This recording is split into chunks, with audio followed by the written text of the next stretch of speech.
Москва мамлекеттик лингвистика университетиндеги Чыңгыз Айтматов атындагы кыргыз тили маданияты борборунун негизделгенине 10 жылдын жүзү болду. Аталган окуу жайда кыргыз тили чет тил катары окутулуп, 10 жыл аралыгында 2 бүтүрүүчүлөр тайпасын бүтүрүшүп, бүгүнкү күндө чөлкөм таануу адистигинде окуп жаткан 3 бүтүрүүчүлөр тобу кыргыз тилин жана кыргыздын маданиятын, үрп адатын үйрөнүшүүдө.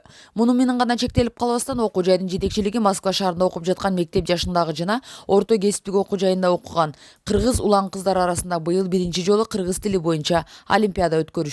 Наша задача с помощью языков и культур, которые являются инструментом объединения, хотя порой кто-то и пытается с помощью языков разъединять, но наша цель иная. Это цель объединения, цель солидарность и цель приобщения детей, которые сегодня живут не на родине, а в Российской Федерации, в русскоязычной среде, не приобщить детей, вернее, а показать детям, что они здесь желанны, что они часть нашего социума и сообщества московского, и мы уважаем их язык и культуру, и очень хотим, чтобы они не растратили и не утратили свой родной язык, это чрезвычайно важно, и родную культуру.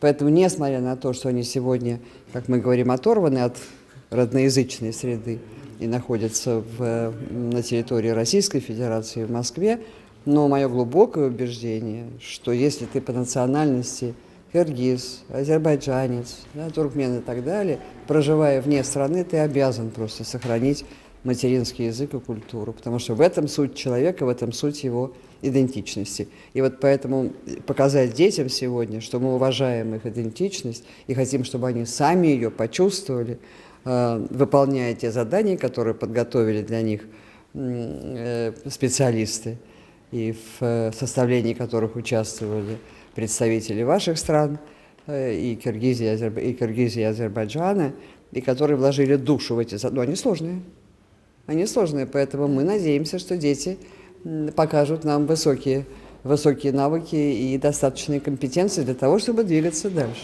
Москва мамлекеттик лингвистика университетинде кыргыз тилинен тышкары КМШ өлкөлөрүндөгү бардык тилдер экинчи чет тил катары окутулат. Алгачкы жолу уюштурулуп жаткан олимпиадалык долбоорду кыргыз тили жана азербайжан тилинен башташып, ачылыш аземине Кыргызстандын жана Азербайжандын Орусиядагы элчилигинен, ошондой эле диаспора өкүлдөрүнүн да чакырышкан.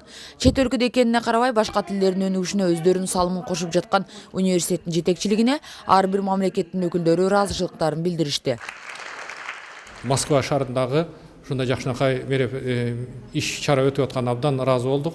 Мен деп айтам, балдарыбыз дагы жакшынакай келип беришти. Албетте балдарыбыздын арасында момундай бир кандай десек тартынган абалдар болду. Ага карабай, бирок келип ошо катышып келгенде эле ошо балдарыбызга чоң дем берет. Эне тилибизди, ата салтыбызды билибиз дегенге ушундай бир кызыгуу пайда кылат. Чыңгыз Айтматов атындагы кыргыз тили маданияты борбору ачылгандан бери Жеңишгүл Байтерикова жетекчилик кылып келет. Башка улуттагы студенттерге мүмкүн болушунча кыргыз тили маданияты боюнча жеткиликтүү билим берүүгө дайым аракет кылганын жана орус мектептерде окуган кыргыз балдар үчүн дагы атайын курстарды ачууну пландап жатканын айтат. Кыргыз тилин бөлөк жерде жүрүп биздин балдар унутуп калбасын, өзүнүн маданиятын билсин, таанысын деген ойлор менен курстарды өткөрөбүз, ачабыз деген ойлорубуз бар. Эми албетте бул да биздин келечектеги ойлор. Албетте бул Кыргызстан, Москвада жашап жаткан биздин кыргызстандыктардын балдары үчүн бул чоң стимул, чоң мотивация.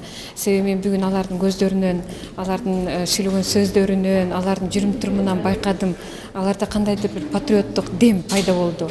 Кыргыз тилинде мындай иш-чара алгачкы жолу болуп жаткандыктан ар бир катышуучу өз алдынча отурушуп, активдүү катышты. Бүгүнкү олимпиадага жалпы 30дай киши катышып, кыргыз тили боюнча 4 багытта өздөрүнүн билим деңгээлдерин текшеришүүдө. Берилген тапшырмалардын биринчиси кыргыз тилинде аудио угуу, лексика, грамматика, кыргыз тилинде текст окуу жана мен Кыргызстан жөнүндө эмне билем деген тест түрүндөгү суроо жооптор болду. Олимпиаданын жыйынтыгын чыгарууга атайын калыстар тобу да шайланган. Ал эми жеңүүчүлөргө мактоо баракчалары, ошондой эле баалуу сыйлыктар көрсөтүлмөкчү. Сайрагүл Болотова, Кайнар Ормонов, ЛТР, Москва.